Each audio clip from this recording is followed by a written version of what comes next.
जय बोलिए महावीर भगवान की जय।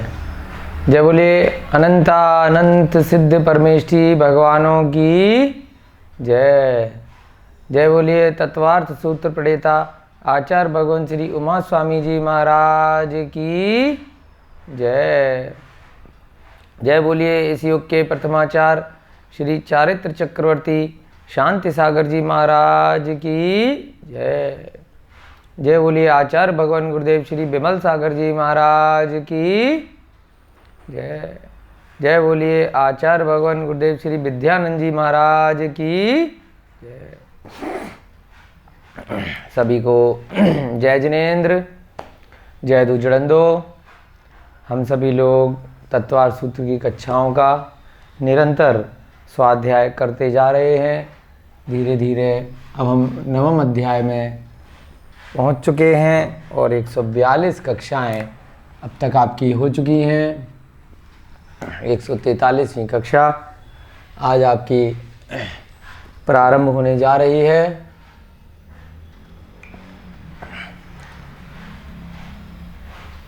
हमारा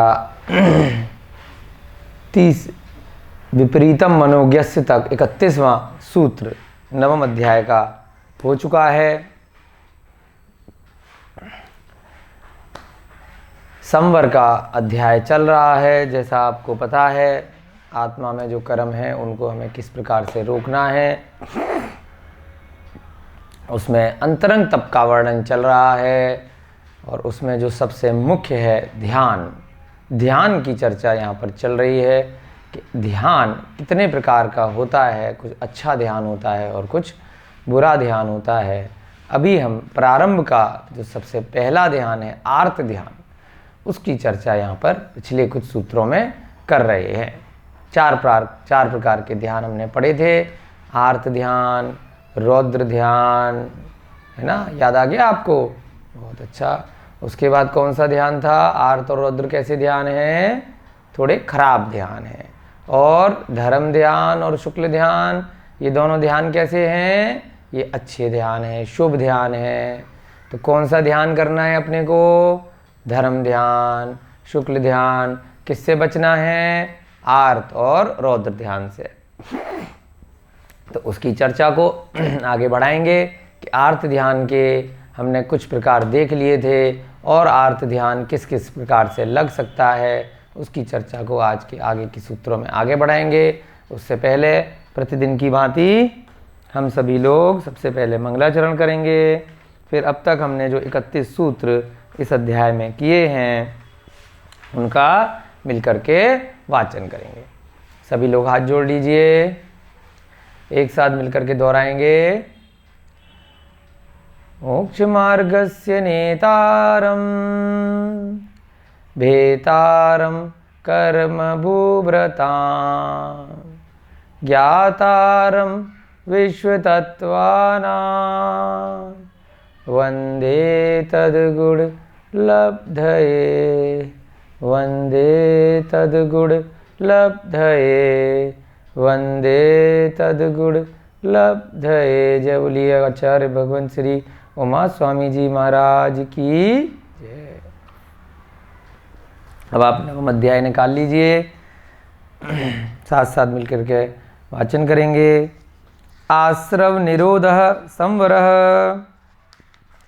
स गुप्ति समिति धर्मानुप्रेक्षा परिसहजय चारित्रहि तपसा निर्जराच सम्यग योग निग्रहो गुप्ति ईर्याभाषैषणादान निक्षेपोत्सर्गा समितयः उत्तम क्षमा मार्दव आर्जव शौच सत्य संयम तपस्त्यागा किंचन ब्रह्मचर्याणि धर्म अनित्याशरण संसारैकत्वान्यत्वा शुच्यास्रव संवर निर्जरा लोकबोधि दुर्लभ धर्म स्वाख्यातत्वानु चिंतन मनुप्रेक्षा मार्गाच्युवन निर्जरार्थम परिशोढव्या परिशः क्षुत पिपासा शीतोष्ण दंशमशक नाग्न्यारति स्त्री चर्या निषध्या शय्या क्रोश वध याचना लाभ रोग तृण स्पर्श मल सत्कार पुरस्कार प्रज्ञा ज्ञाना दर्शनानि।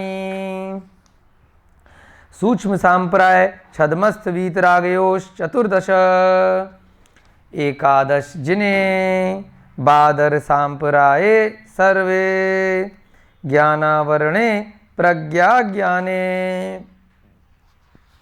दर्शन मोहांतराययो हृदर्शना लाभौ चारित्र मोहे नाग्न्यारति स्त्री निषध्या क्रोश याचना सत्कार पुरस्कारा वेदनीय शेषा एकादयो भाज्या युगपदे कस्मिन्ने कोनविंशते सामायिक छेदोपस्थापना परिहार विशुद्धि सूक्ष्म सांप्राय यथाख्यातमिति चारित्रम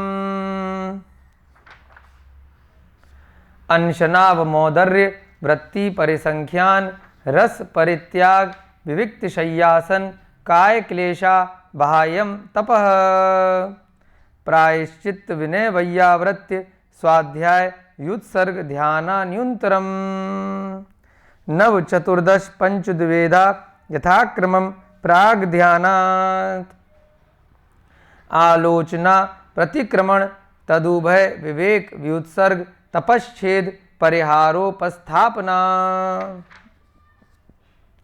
ज्ञान दर्शन चारित्रोपचारा आचार्योपाध्याय तपस्वी शैक्ष ग्लान गणकुल संघ साधु मनोज्ञानाम वाचना प्रक्षणानु प्रेक्षामनाय धर्मोपदेशा बाह्याभ्यंतर रोपध्यो उत्तम सहननस्यै काग्रचिंता निरोधो ध्यान मांत मुहूर्तात्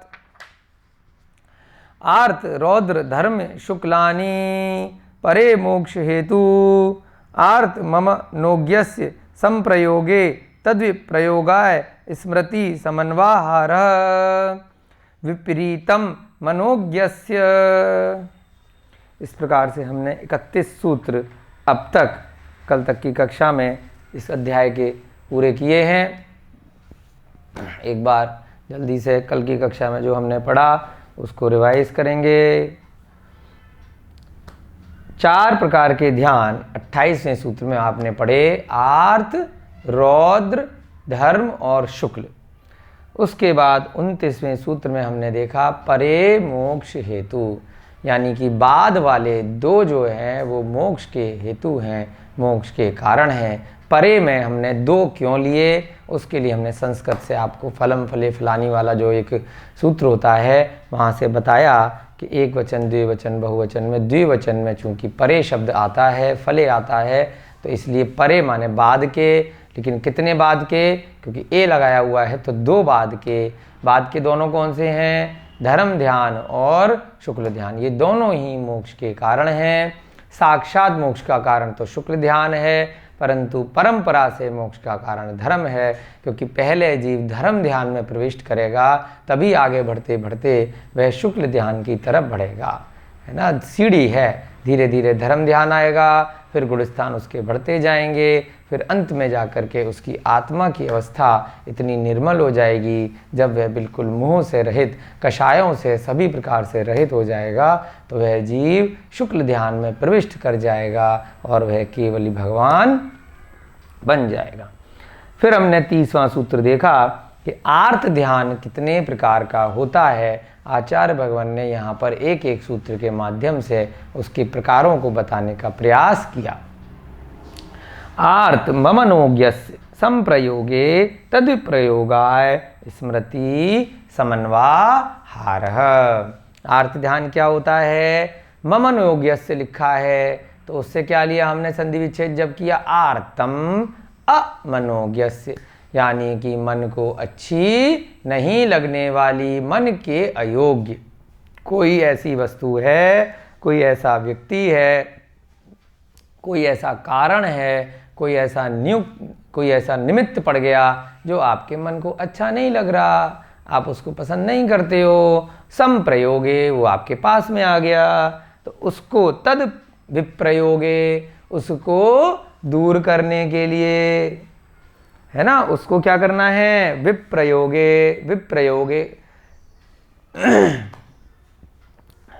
यहां पर जो सूत्र में शब्द है, थोड़ा सा यहाँ पे विप्रयोग, संप्रयोगाय, विप्रयोगाय लगाएंगे, है ना।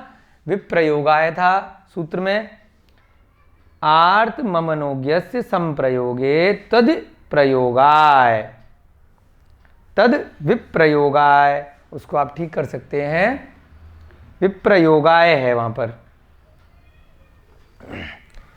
विप्रयोगाय, तो यहां पर क्या बन जाएगा, संप्रयोगाय, प्रयोगाय। जो सूत्र में शब्द है संप्रयोगाय शब्द का प्रयोग किया गया है, तो यहां पर भी आप अब इसको थोड़ा सा प्रयोगाय, इसको ठीक कर लीजिएगा। जो सूत्र में शब्द था 30वें सूत्र में क्या शब्द है, आर्त ममनोज्ञस्य संप्रयोगे तद प्रयोगाय। उसका विपरीत अगले सूत्र में किया हमने कल, तो क्या बना इसका अर्थ, आप लोग ठीक कर लीजिएगा, प्रयोगे नहीं है वहां पर, दूसरे वाले में प्रयोगाय है, ठीक है। तो क्या बना इसका, पहला अगर 30वां देखेंगे तो 30वां सूत्र एक बार फिर से लिख देते हैं यहां पर,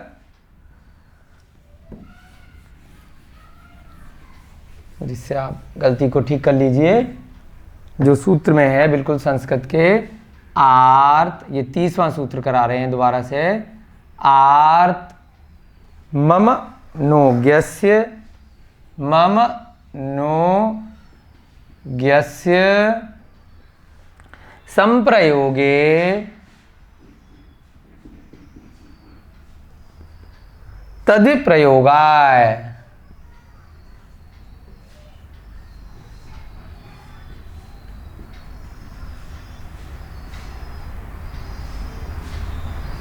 प्रयोगाय स्मृति समन्वाहारः, स्मृति समन्वाहारः। तो यहाँ पर प्रयोगाय शब्द है, यहाँ पर प्रयोगे है, थोड़ा ठीक कर लीजिएगा, आपने कल की कक्षा में थोड़ा सा रह गया था। आर्त ममनोज्ञस्य संप्रयोगे तद प्रयोगाय स्मृति समन्वाहारः। इसका क्या अर्थ निकाला हमने, कि कोई ऐसी वस्तु का आपको समन्वय हो गया, प्राप्ति हो गई, जो आपके मन को अच्छी नहीं लग रही थी, तो उसको दूर करने के लिए, विप्रयोगाय माने उसको दूर करने के लिए निरंतर हमेशा उसका चिंतन करना, इससे जो ध्यान होता है, इससे जो आत्मा में कर्मों का बंध होता है, उसके कारण से क्या कहते हैं उसको, आर्त ध्यान।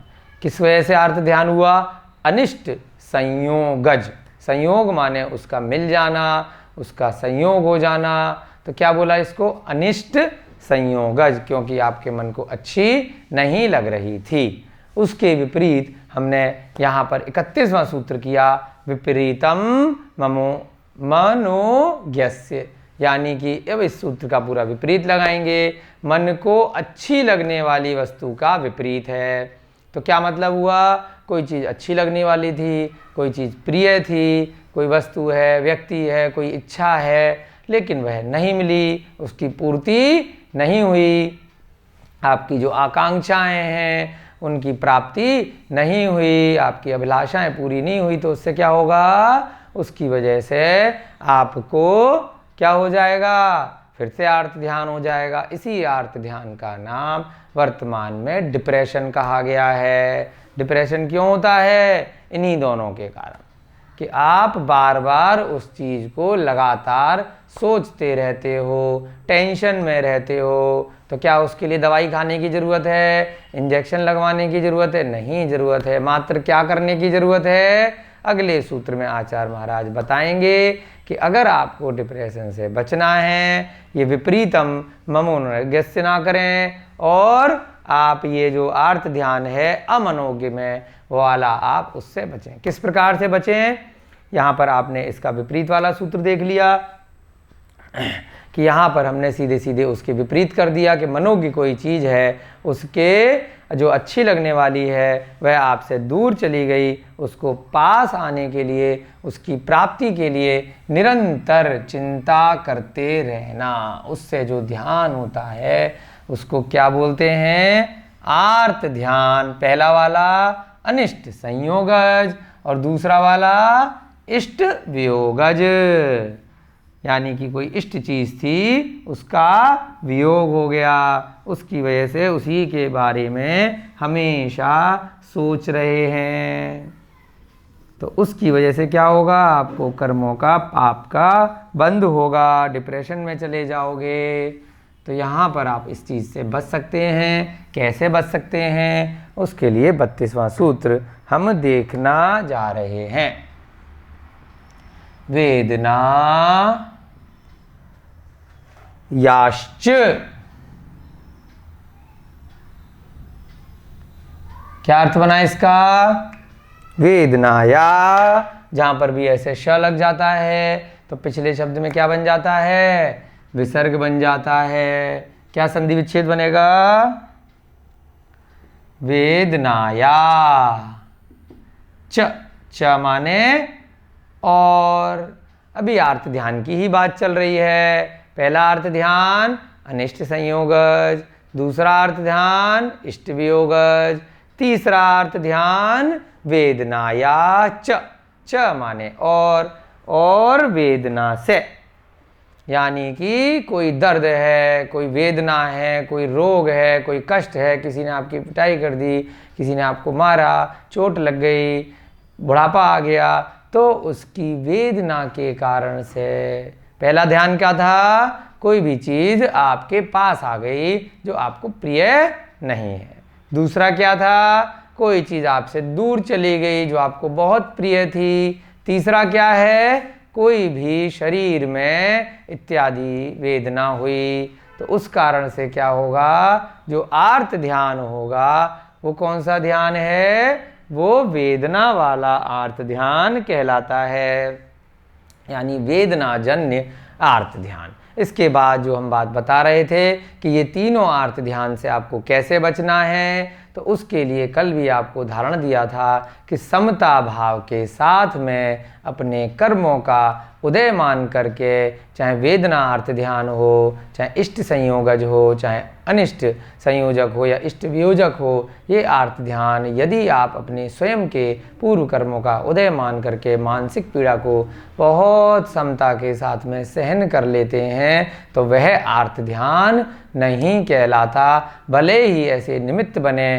कि आपको कष्ट हो, रोग हो, बुढ़ापा आए, या आपकी कोई इष्ट वस्तु चली जाए, या कोई अनिष्ट वस्तु आपके पास में आ जाए, फिर भी आप स्वयं की आत्मा को उन कर्मों से बचा लेंगे, उन कष्टों से, उस वेदना से, उस आर्त ध्यान से आप उसको बचा सकते हैं। किससे बचा सकते हैं, मात्र एक चीज़ से बचा सकते हैं, समता भाव के साथ में अपनी आत्मा को राग द्वेष से दूर रखें। किसी भी प्रकार का राग मोह उसमें ना आने दें। कुछ भी कष्ट हुआ उसको समता के साथ सहन करना, जो हमने परिचय जय में पढ़ा था, 22 प्रकार के परिचय मुनि महाराज सहन करते हैं, समता के साथ करते हैं। उनको भी रोग होते हैं, उनको भी कष्ट होते हैं, उनके भी मच्छर मक्खी काटते हैं, उनको भी सर्दी गर्मी लगती है, उनको भी नग्न रहना पड़ता है, बहुत सारे उनको कष्ट होते हैं, केश लौंच भी वे करते हैं, पैदल विहार भी वे करते हैं। तो कैसे करते हैं,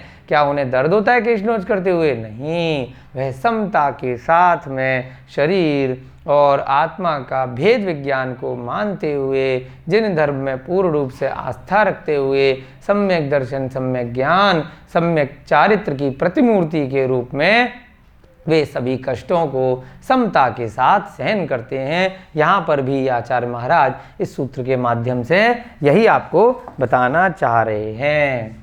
वेदनाया यानी वेदना हो जाने पर,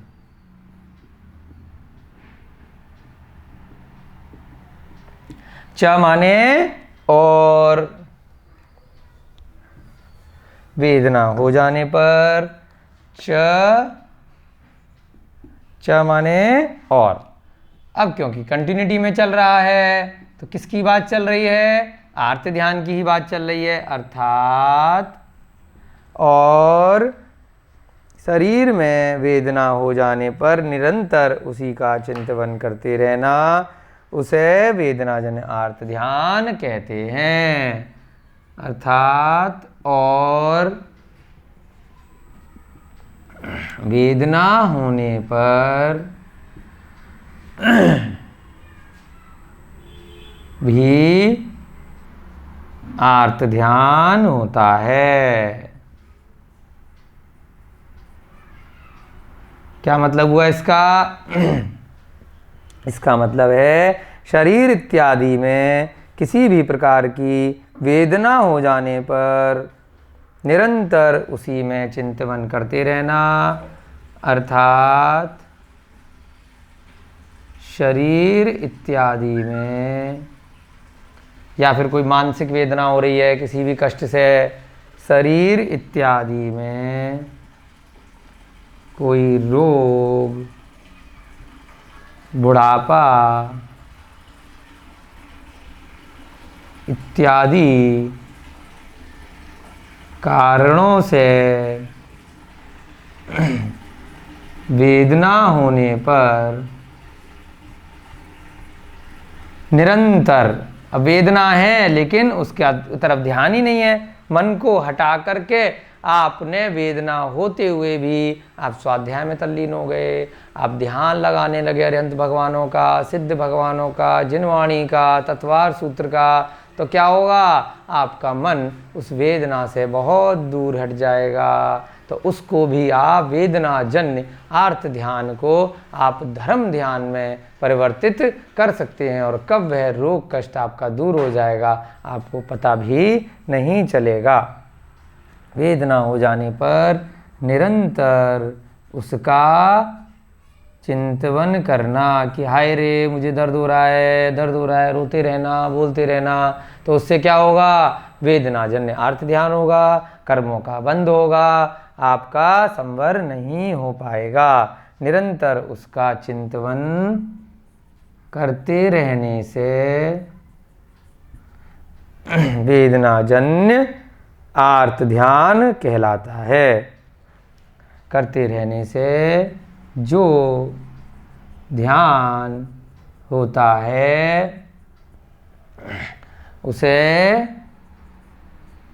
वेदना जन्य आर्त ध्यान कहते हैं।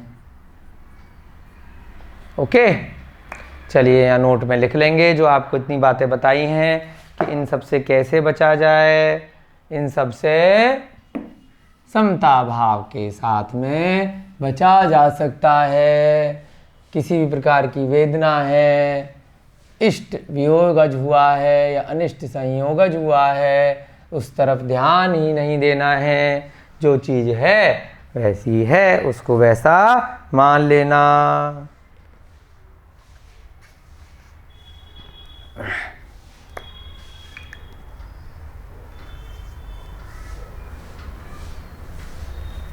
यहाँ पर हम नोट में लिखेंगे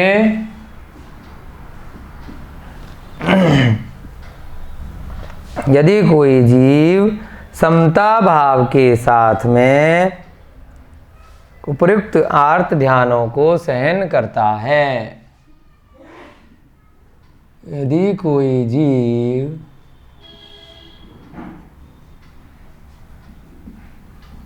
समता भाव के साथ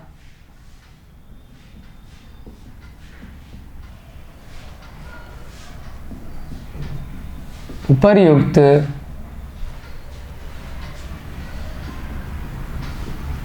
आर्त ध्यान के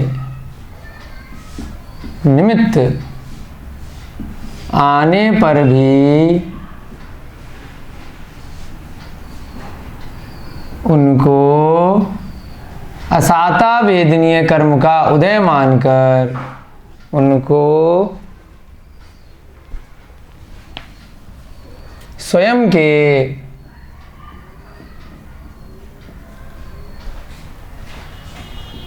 असाता वेदनीय, आपने कर्मों के प्रकार पढ़े थे ना, साता वेदनीय, असाता वेदनीय। साता वेदनीय में सुख मिलता है, असाता वेदनीय में दुख मिलता है। उनको स्वयं के असाता वेदनीय कर्मों का उदय मानकर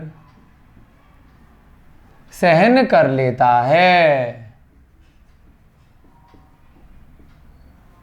सहन करता है। तो क्या होता है? उसको आर्त ध्यान का निमित्त तो मिला, चाहे वेदना वाला या इष्ट वियोजक या इष्ट संयोजक, इष्ट वियोजक या अनिष्ट संयोजक, तब भी क्या होगा, उसको संवर ही होगा, उसको पाप का बंध नहीं होगा। निश्चिंत होकर सहन कर उसका उपचार भी कराता है, सहन कर लेता है, सहन कर लेता है और निश्चिंतता के साथ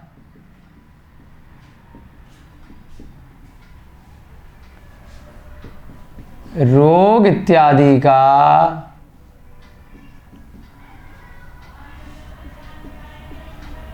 उपचार कराता है, तब उसके आर्त ध्यान नहीं होता।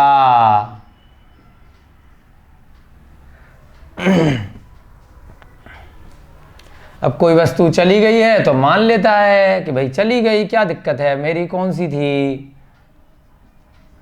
किसी वस्तु का नुकसान हो गया, कोई धन वैभव संपत्ति, किसी इष्ट व्यक्ति का वियोग हो गया, उसका निधन हो गया, तो क्या है, कोई फर्क नहीं पड़ता, जो आया है इस दुनिया में वो जाएगा, चतुर्गतियों में अपने अपने कर्मों से परिभ्रमण करता रहेगा। ये जब आपको पूरा ज्ञान हो जाता है, उसकी आत्मा के साथ आपको अनुभूति होने लगती है कि यह सब जो सांसारिक चीज़ें हैं वह सब नश्वर हैं, यह सब हमेशा रहने वाली नहीं हैं, तो क्यों उनके लिए परेशान होना। बाह्य भावनाओं का निरंतर चिंतन करते रहना चाहिए, हमेशा समाधि की भावना की तरफ जीव को बढ़ना चाहिए, तो उन जीवों के आर्त ध्यान नहीं होता। ठीक है, चाहे वह इष्ट संयोजक वाला हो, इष्ट वियोजक वाला हो, अनिष्ट संयोजक वाला हो या वेदनाजन्य हो, उनको समता भाव के साथ स्वयं के असाता वेदनीय कर्मों का उदय मान करके सहन करता है, निश्चिंता के साथ रोग इत्यादि का उपचार कराता है, तो उसके आर्त ध्यान नहीं होता। ये चीज़ बहुत इम्पॉर्टेंट है, आपको हमेशा ध्यान रखना है। आपको प्रतिदिन ऐसे बहुत बार मौके मिलते होंगे अपने अध्ययन में, व्यापार में, अपने गृहस्थ जीवन में, अपने अगर यदि आपने दीक्षा भी ले रखी है तो उस जीवन में भी आपको ऐसे अनेकों निमित्त मिलेंगे जिसमें आर्त ध्यान हो सकता है। लेकिन क्या करना है, अपने को उन ध्यान से बचना है। कैसे बचना है, इसी प्रकार से समता भाव के साथ में असाता वेदनीय कर्मों का उदय मान करके, अब ये उदय आ गया है, ये थोड़ा सा कष्ट देगा, उसके बाद ये कर्म विपाक को प्राप्त हो जाएंगे, ये झड़ जाएंगे, फल दे रहे हैं, उसके बाद क्या होगा, दोबारा ये नहीं आएंगे। यदि आपने आर्त ध्यान किया तो ये बार बार लौट के कर्म वापस आएंगे, फिर आपको परेशान करेंगे। तो क्या करना है, अपने को समता भाव के साथ में इन सब जो भी कष्ट आ रहे हैं उनको सहन करना है, आर्त ध्यान होते हुए भी नहीं होने देना है। अगला सूत्र करेंगे, निदानम च, निदानम च माने और। निदान वर्ड आपने पहले भी सुन रखा है कि किसी वस्तु का, किसी भी कार्य का निदान कर लेना। आपने तप इत्यादि किया, उसमें किसी फल की इच्छा कर ली, आपने कोई विधान किया, पूजा करी, ध्यान किया, व्रत किए, उपवास किए, मंदिर जी में आपने बहुत अच्छे अच्छे कार्य किए, अपने धन का सदुपयोग किया, लेकिन क्या कर लिया कि इससे मुझे अभी की अभी कुछ फल मिल जाए, मेरी लॉटरी लग जाए, मेरा नाम हो, मुझे माला मिले, मुझे सम्मान मिले, मेरा नाम बाहर मंदिर पे बोर्ड पे लग जाए, या फिर मुझे इस वर्तमान की पर्याय में या भविष्य की पर्याय में ये सुख मिलें, ये इच्छाओं की मेरी पूर्ति हो। किसी भी प्रकार की सांसारिक इच्छाएं यदि आपने कर ली, क्या करते समय, किसी भी प्रकार का आपने व्रत, उपवास, कोई भी अच्छा कार्य करते समय आपने बार बार क्या किया, मुझे ये चीज़ मिल जाए इसको करने से, मैंने इतने दिन की ये पूजा करी है उससे मेरी ये फल मिले। जैसे रावण ने भी करी बहुरूपणी विद्या सिद्ध करने के लिए शांतिनाथ भगवान का कितने दिन का 21 दिन का विधान किया, लेकिन क्या किया, निदान कर लिया, यानी कि किसी भी फल की इच्छा कर ली। तो अब कोई भी चीज़ को पाने के लिए आप बार बार जो ध्यान कर रहे हैं कि मुझे ये फला व्यक्ति मिल जाए, मेरा इससे विवाह हो जाए, मेरे ये पुत्र रत्न की प्राप्ति हो जाए, मुझे ये धन मिल जाए, मुझे ये पद मिल जाए, कुछ भी इच्छा करने के कारण जो आपका ध्यान निरंतर मस्तिष्क में चल रहा है उसे भी क्या कहते हैं, निदान जन्य आर्त ध्यान, यानी कि किसी सांसारिक इच्छा का हमेशा चिंतन करते रहना। उससे जो ध्यान होगा उसका नाम क्या है, निदान आर्त ध्यान। ये भी अच्छा ध्यान नहीं होता है आमतौर पर, परंतु यदि आप इसी में कैसी इच्छा कर रहे हैं कि मेरे संसार के सारे कष्ट मुक्त हों, मेरा दोबारा चतुर्गतियों में परिभ्रमण ना हो, मैं भी सिद्ध भगवानों की आराधना करते हुए एक दिन स्वयं सिद्ध बन जाऊं, इस संसार में प्राणी मात्र को कोई कष्ट ना हो, सभी जीव सुखी रहें, धन धान्य रहें, फलें फूलें, मेरा किसी भी जीव से कोई लेना देना नहीं है, ना मेरे निमित्त से किसी अन्य जीव को कोई कष्ट पहुँचे, मुझे संसार के सभी जीव क्षमा प्रदान करें। अगर ऐसी इच्छा कर रहे हैं आप कि मुझे बहुत सारा स्वाध्याय करने को मिले, मुझे जीवन भर बहुत धर्म करने को मिले, मैं बहुत तीर्थों की वंदना करूं, जो अच्छा ध्यान कर रहे हैं, इस शरीर और आत्मा का भेद विज्ञान को जान करके यदि ध्यान कर रहे हैं, निरंतर उसी में चिंतन कर रहे हैं, तो वह कौन सा निदान है, वह प्रशस्त निदान है। और दूसरा वाला जो संसार में पढ़ने के लिए आप ध्यान कर रहे हैं, वो कौन सा निदान है, अप्रशस्त, अशुभ।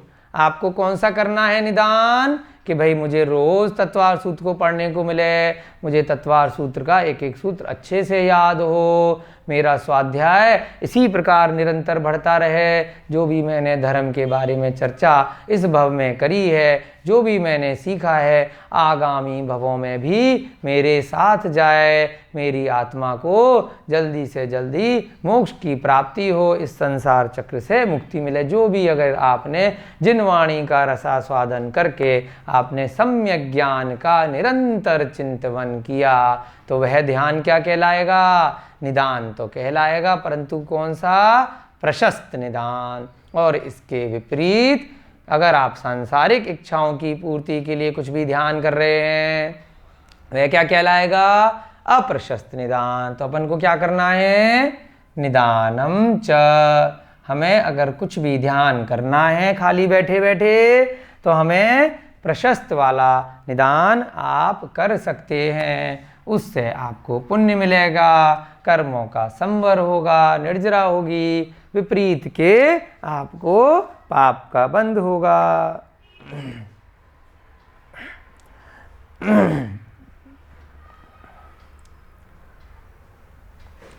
इस वर्तमान भव में, वर्तमान भव अथवा आगामी भवों में कुछ भी सुख की इच्छा करना, इस भव में या आगे के भवों में, वर्तमान भव अथवा आगामी भवों में सांसारिक सुखों की इच्छा करना क्या कहलाता है, निदान कहलाता है। की इच्छा करना, च माने और लगा दिया तो क्या तात्पर्य हुआ, आर्त ध्यान का वर्णन चल रहा है। हमने 3 ध्यान इसमें पढ़ लिए हैं, अनिष्ट संयोगज, इष्ट वियोगज, और तीसरा अभी हमने यहाँ पे देखा वेदना जन्य आर्त ध्यान, और यहाँ च लगा दिया तो इसका मतलब आर्त ध्यान में ही ये चौथा ध्यान है, निदान आर्त ध्यान। अर्थात किसी भी प्रकार के भविष्य के या वर्तमान भवों में इच्छित सांसारिक सुखों की इच्छा करना, उसका निरंतर चिंतन करते रहने से जो ध्यान होता है उसका नाम निदान आर्त ध्यान है। आगामी काल में, आगामी चाहे आप इसी भव की इच्छा कर लें या सोचें मुझे भविष्य में चक्रवर्ती का पद मिले, मुझे भविष्य में नारायण का पद मिले, मुझे भविष्य में प्रतिनारायण का पद मिले, मैं इस देश का राजा बनूं, ऐसी इच्छाएं अब नहीं कर पा रहे हैं तो भविष्य की पर्यायों में कर ली। तो इससे भी क्या होगा, निदान जन्य आर्त ध्यान होगा। आगामी काल में इच्छित सांसारिक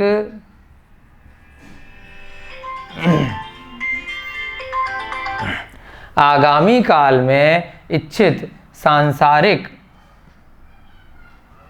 आकांक्षाओं की पूर्ति के लिए, सांसारिक आकांक्षाओं की पूर्ति के लिए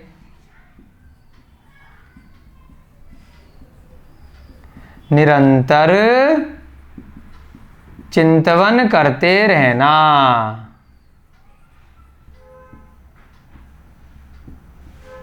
करते रहने से जो ध्यान होता है उसे निदान आर्त ध्यान कहते हैं। जो ध्यान होता है उसे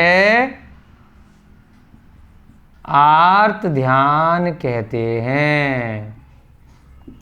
अब यहाँ नोट में आप लिख सकते हैं, यह आर्त ध्यान आप जैसे जीवों के लिए जो यहाँ पे तत्वार सूत्र पढ़ रहे हैं प्रतिदिन निरंतर, आप जैसे जीवों के लिए आर्त ध्यान अगर आप करेंगे ये निदान वाला, तो कौन सा करेंगे, अच्छा वाला करेंगे निश्चित तौर पर। आपको कोई संसार की अब इच्छाएं तो है नहीं, आपकी क्या इच्छाएं हैं कि बस अब बहुत चतुर्गतियों में भ्रमण कर लिया, 84 लाख योनियों में न जाने कितनी बार जन्म मरण हम कर चुके, अब थोड़ा यहाँ से बाहर निकलना है। जैसे जिनेंद्र भगवान हैं हमें भी वहीं पहुँचना है। तो यह ध्यान दो प्रकार का हो सकता है, यहाँ पर आप नोट में लिख सकते हैं। निदान आर्त ध्यान दो प्रकार का हो सकता है। पहला प्रशस्त और दूसरा अप्रशस्त। जो ऊपर मुख्य रूप से बताया है सांसारिक इच्छाओं की बात, वह अप्रशस्त के लिए है। प्रशस्त जो है कहने को निदान ही है, लेकिन वह अच्छा ध्यान है, वह एक तरह से धर्म ध्यान का ही प्रकार है। वहाँ पर जो प्रशस्त आर्त ध्यान यदि आप कर रहे हैं तो वह क्या है, वह आपको धीरे धीरे कहाँ ले जाएगा, वह धर्म ध्यान की श्रेणी में ही आ जाएगा। लेकिन यहाँ पर आपने एक तरह से कैसी इच्छा करी है, इस संसार से निकलने की इच्छा करी है, इस संसार में पड़ने की इच्छा नहीं करी। आ रहा है आपके समझ में? चलिए अगला सूत्र देखते हैं। अगला सूत्र भी छोटा सा सूत्र है, आपका 34वां सूत्र। अब तक हमने आर्त ध्यान के 4 प्रकार देख लिए। कौन कौन से देखे, जल्दी से बताइए फटाफट से। पहला आर्त ध्यान कौन सा है, अनिष्ट संयोगज।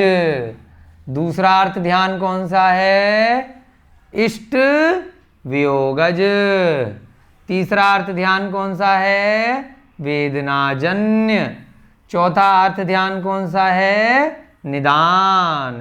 तो इस प्रकार से आर्त ध्यान के पिछले 4 सूत्रों के माध्यम से आचार्य महाराज ने यहाँ पर 4 प्रकार बताए हैं।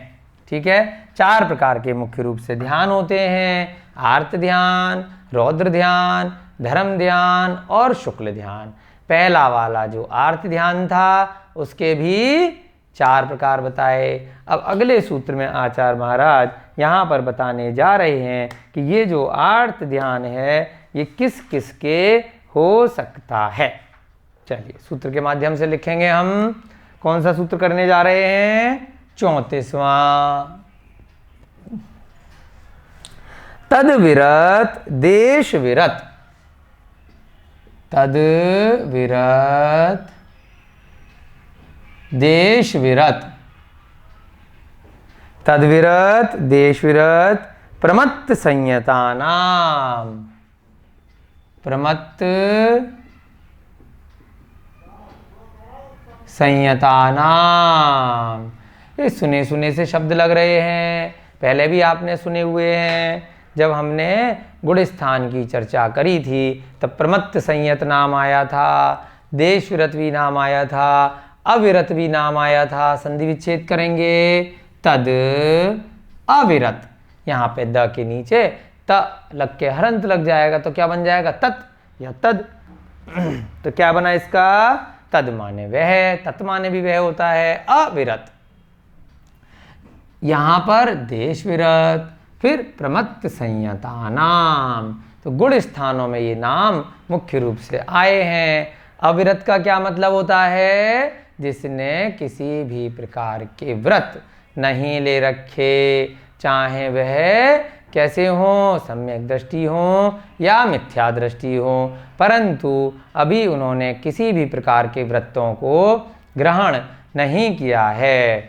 सम्यक दर्शन तो भले ही हो गया हो, लेकिन चारित्र को ग्रहण नहीं किया, अभी मोक्ष मार्ग पर बढ़ना आरंभ नहीं किया, तो उन सबको क्या बोलते हैं? अविरत, यानी कि व्रतों को ग्रहण नहीं किया। दूसरा क्या है? देश विरत, जो हमने पंचम गुण स्थान में पढ़े थे। देश विरत के धारी, प्रतिमाधारी श्रावक, जिन्होंने चाहे पहली प्रतिमा से लेकर के 11वीं प्रतिमा तक के नियम ले लिए हैं, अब उन्होंने एक देश चारित्र को ग्रहण कर लिया है। घर में रहकर ही अपनी साधना को वह आगे बढ़ा रहे हैं, धीरे धीरे अभ्यास कर रहे हैं। कहाँ पहुँचने के लिए? महाव्रतों को भविष्य में धारण करने के लिए। यदि नहीं भी कर पाए किसी कारण से, तब भी अंत में समाधि लेने के लिए क्या करते हैं? देश व्रतों को धारण करते हैं। तो एक तो हो गया अविरत, जिन्होंने व्रत नहीं लिए। दूसरा हो गया देश विरत, जिन्होंने आंशिक व्रत ले लिए। तीसरा हो गया प्रमत्त संयतानाम, यानी प्रमाद के साथ संयम, थोड़ा बहुत प्रमाद बचा हुआ है। इसके बाद वाला गुण स्थान कौन सा था?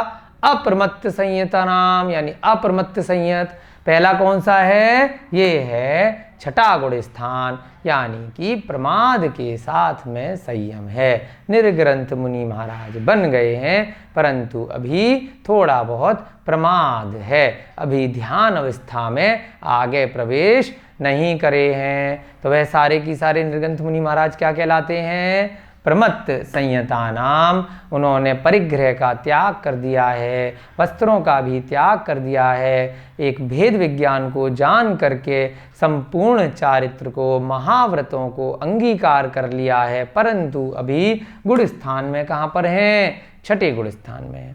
तो तद अविरत देश विरत प्रमत्त संयतानाम। अब इसका क्या मतलब है सूत्र का? ये 3 बातें लिख दी आचार्य महाराज ने। किसके बाद लिख दी? आर्त ध्यान के 4 प्रकार बताने के बाद लिख दी। तो क्या मतलब हुआ इसका? कि वह आर्त ध्यान, तद माने वह कौन? जो अभी हम आर्त ध्यान पढ़ के आए हैं। तो वह आर्त ध्यान किस किस के हो सकता है? अविरत वालों के भी हो सकता है जिन्होंने व्रत नहीं लिए, देश विरत वालों के भी हो सकता है जिन्होंने व्रत थोड़े बहुत ले लिए, और प्रमत्त संयत वालों के भी हो सकता है जिन्होंने निर्ग्रंथ मुद्रा को स्वीकार कर लिया है। कौन कौन सा अर्थ ध्यान? 4 प्रकार का अर्थ ध्यान कि उनको कभी इष्ट संयोजक हो सकता है, अनिष्ट संयोजक, इष्ट वियोजक, या निदान वाला, या आपका वेदना वाला। तो ये 4 प्रकार के अर्थ ध्यान इन 4 को हो सकते हैं। यहाँ पर हम बस नोट में लिखेंगे कि जो छठे गुण स्थान में प्रमत्त संयत में जो हमारे मुनि महाराज पहुंच जाते हैं तो वह सांसारिक इच्छाओं की पूर्ति के लिए आर्त ध्यान नहीं करते। ये जो अप्रशस्त आर्त ध्यान है, मुख्य रूप से निदान वाला जो आर्त ध्यान है, उसको कौन नहीं करते हैं? जो छठे गुण स्थान में मुनि महाराज पहुंच जाते हैं उनके ये वाला ध्यान नहीं होता, अन्यथा इन सभी के बाकी सारे ध्यान हो सकते हैं। क्यों नहीं होता इनका? क्योंकि अब वो मुनि महाराज बन गए हैं, अब उनकी पहले ही कोई सांसारिक इच्छाएं रही नहीं हैं, तभी उन्होंने ऐसी अवस्था को सब कुछ जानकर सोचकर चारित्र को अंगीकार किया है। तो सामान्य तौर पर ये कहा गया है जो निर्दोष गति से अपनी निर्ग्रंथ चर्या का पालन कर रहे हैं, 22 प्रकार के परिसयों को सहन कर रहे हैं, 28 मूल गुणों का पालन निर्दोष रीति से कर रहे हैं, ऐसे मुनि महाराज, ऐसे निर्ग्रंथ, ऐसे महाव्रतियों को निदान जन्य आर्त ध्यान नहीं होता है। बाकी के समय के अनुसार उनको अन्य की भांति हो सकते हैं। चलिए जल्दी से लिखेंगे इसका मतलब।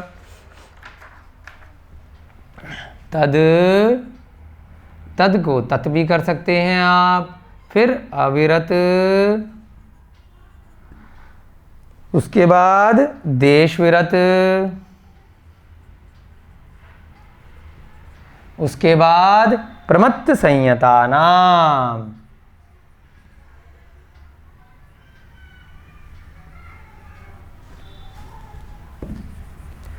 प्रमत्त संयता नाम। चलिए, तद माने वह का मतलब जो पिछले सूत्र में बता के आए हैं वह आर्त ध्यान। अविरत माने जिन्होंने कोई भी व्रत नहीं लिया। अव्रति यानी पहले गुण स्थान से चौथे गुण स्थान तक के जीव, पहले से चौथे गुण स्थान तक के जीव। उसके बाद देश विरत यानी कि जो 5वें गुण स्थान के प्रतिमाधारी श्रावक हैं, देश व्रती यानी 5वें गुण स्थान के जीव।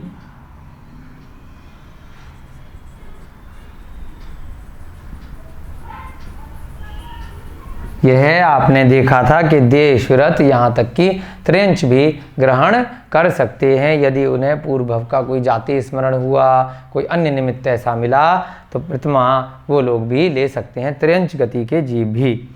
प्रमत्त संयता नाम यानी कि जो 6वें गुण स्थान के जीव हैं, प्रमत्त संयत।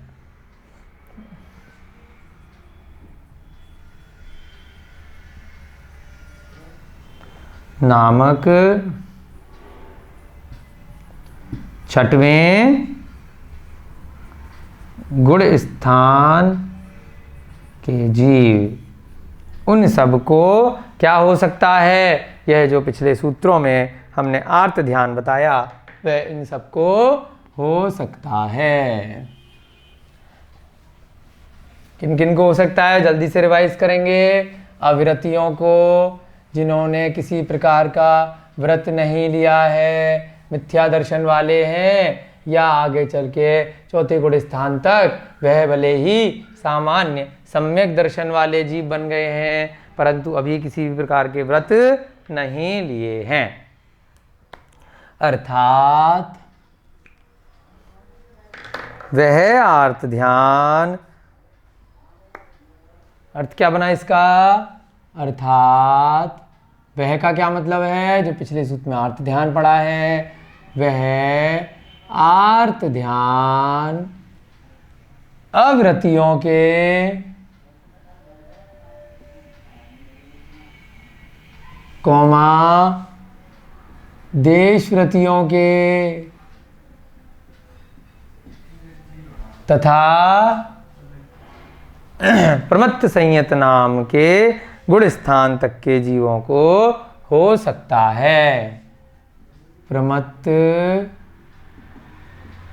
संयत नाम के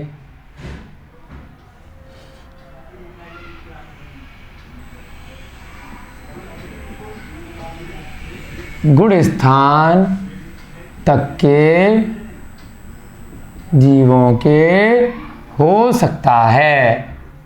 इसके ऊपर यदि जीव छठे गुण स्थान से 7वें, 8वें, 9वें, 10वें में प्रवेश करेगा तो उनको इस प्रकार का सांसारिक इच्छाओं की पूर्ति के लिए किसी भी प्रकार का आर्त ध्यान नहीं होता, क्योंकि वह जीव ध्यान अवस्था में फिर आगे आगे मोक्ष मार्ग पर बढ़ रहे हैं।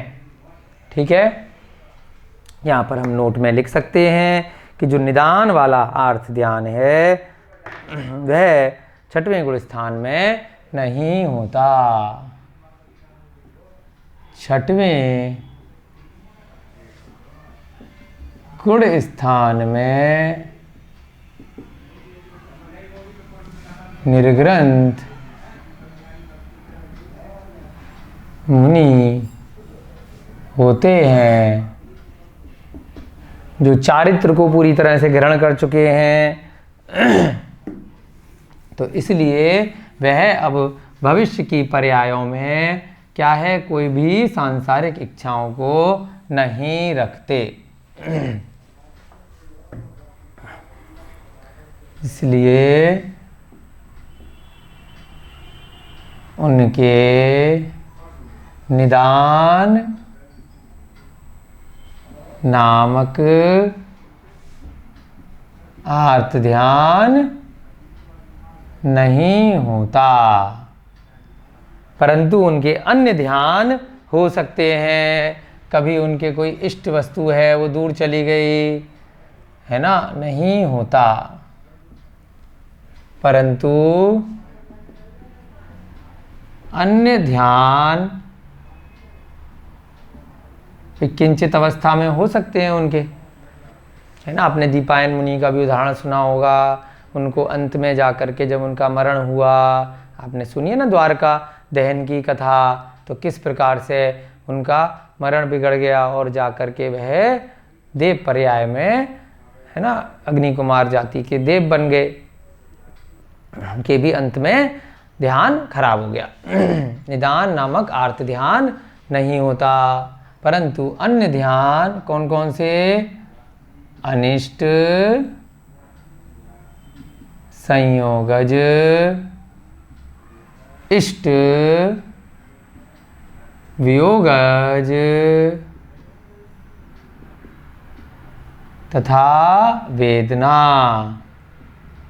जन्य